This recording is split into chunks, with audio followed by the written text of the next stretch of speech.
This video is brought to you by Sporlan, quality, integrity, and tradition.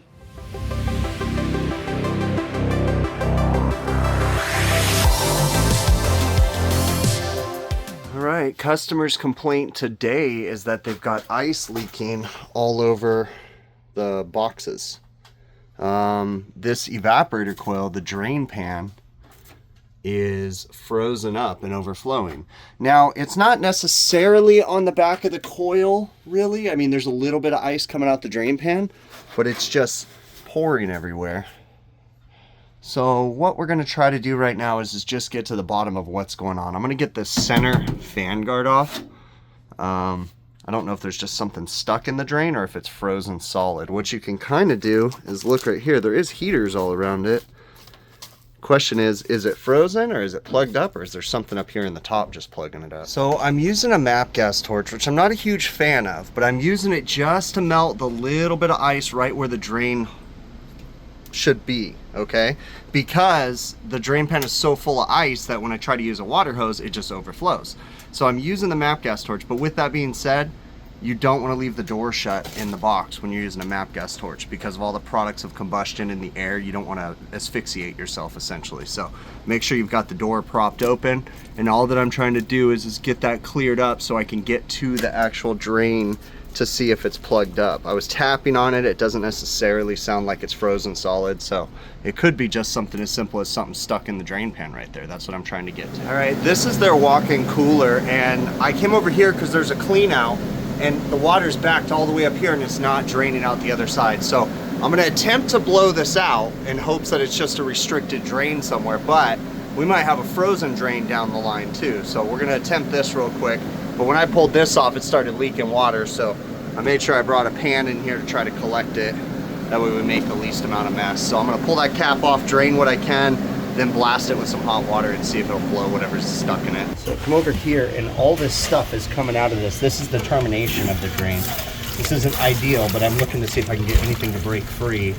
Look at the big chunks of stuff coming out. I'm hoping it's just chunks of like cardboard and stuff plugging this thing up, but all the walk-ins are plugging up is what's happening here. Ooh, that looks like it might be. Let's go see if we can blow it out now. The backwards flushing seems to be working. Look at all the stuff that's coming out. Well, of course, we still need to flush it the other way, but if I can get this thing draining, that'd be great.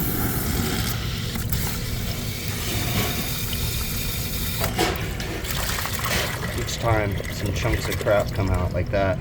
So just got to keep going with it. Kind of looks like I'm making progress. Yeah, it feels cold water coming out of it now.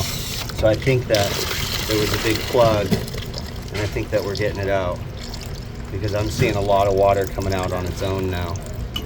I've been blowing both directions. The other side though, because I don't have another person with me, this would be a lot easier with another person. Okay, I had to take a gamble now. This is risky, but I cut the pipe. It's a 1 inch, I have a union. I'm gonna put a union right there. And I just blasted it that way and completely plugged up the drain. Hold on. Look at that big old chunkers of stuff coming out of there. It's just lack of maintenance on this. So now we should be clear. I'm gonna put some more water in there real quick. All right, I got it cleared. Surprisingly, I was able to back flush it, go all ways. I poured water in all the coils, made sure they're all draining so I didn't push a clog backwards or anything.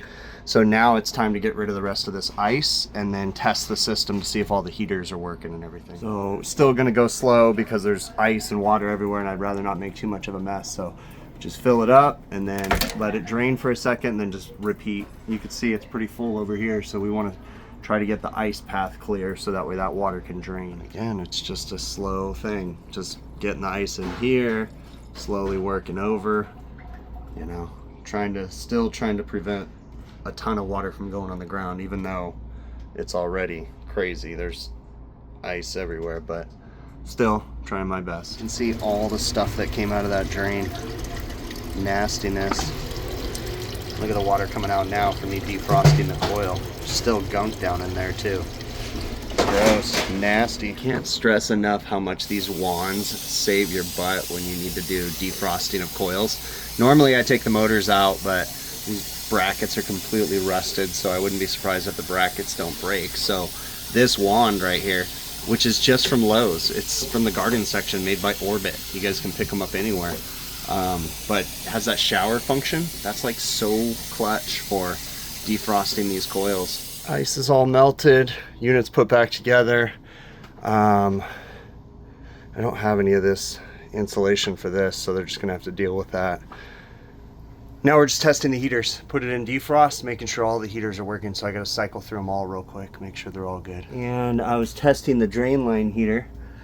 You gotta wrap it a few times, but we do have current on the drain line heater. So all of them are working. All the heaters are working, everything's good. We're gonna put this guy back together and get it started back up. All right, this is my condensing unit right here. We are back in refrigeration mode. We've got a clear sight glass, and the evaporator fan motor should be running, so let's go downstairs and have a look at it. All right, we are back and running. Now, they were never complaining about temperatures, so refrigeration, I believe everything's fine. It was just the drain line overflowing, all the ice, all that good stuff.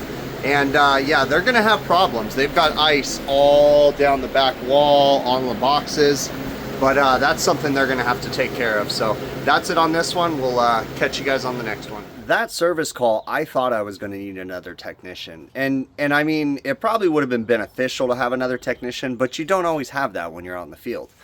I knew that I wasn't going to be able to go back because we're super busy right now. The day that we did the call, which was yesterday, I knew that I had an ice machine installed the next day, and I just, you know, it's just been chaos, right?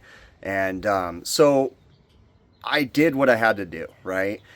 You got to be careful when you're I basically blew out that drain backwards. I went to the outlet, blew up, and then it was restricted. So then I went to the other side, blew down, went back and forth, and I just kept getting just chunks and chunks of that slime gunk, whatever that was, out of that drain. Now, really importantly though, because I backwards flushed it, you have to make sure every evaporator that is connected to that drain is clear, and in no way you need to make sure that you didn't create a restriction in an individual evaporator like in another one, right?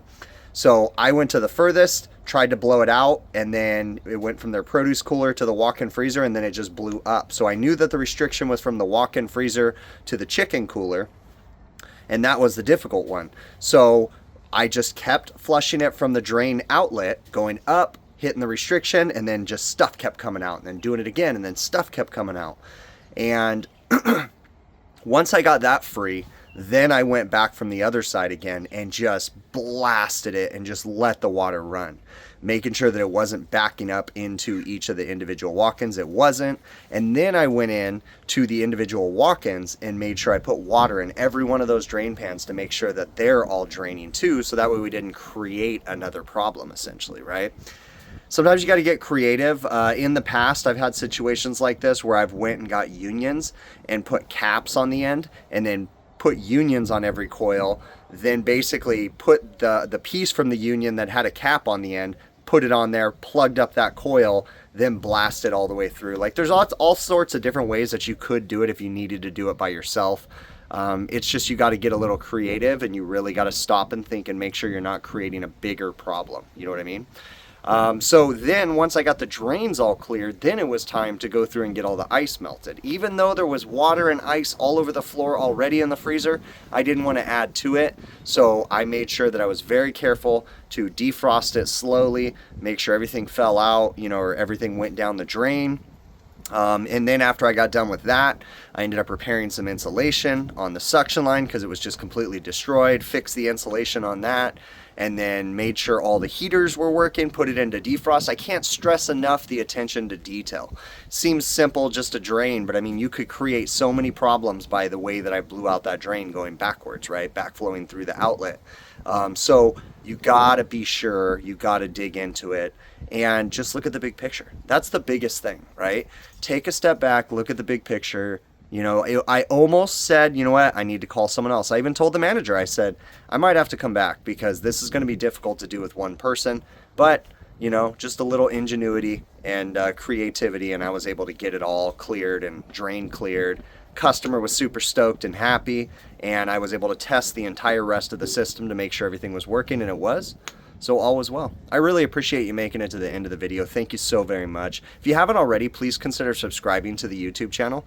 There's a couple different ways to support this channel if you're interested in doing so. The easiest way is literally just watch these videos from beginning to end. That really is the easiest way. You can also go to my website, hvacrvideos.com, where we have merchandise, hats, beanies, stickers, all that good stuff. You can also go to TrueTechTools.com. If you go to TrueTechTools.com and you find anything that you like on their website, I have an affiliate code, big picture, one word, so big picture, at checkout. When you use that code, you get a nice little discount on majority of the items on their website, and then I get a small commission from that. So that's a great way. It's an affiliate code. So that's a great way to help out the channel. If you're looking for any new tools, check out TrueTechTools.com. Again, I really appreciate you guys making it to the end of the video. Leave me some feedback down in the comments. Let me know what you think. And anything you want to get a hold of me, if I don't respond to your comment, feel free to shoot me an email, hvacrvideos@gmail.com. Thank you so very much, and we will catch you on the next one.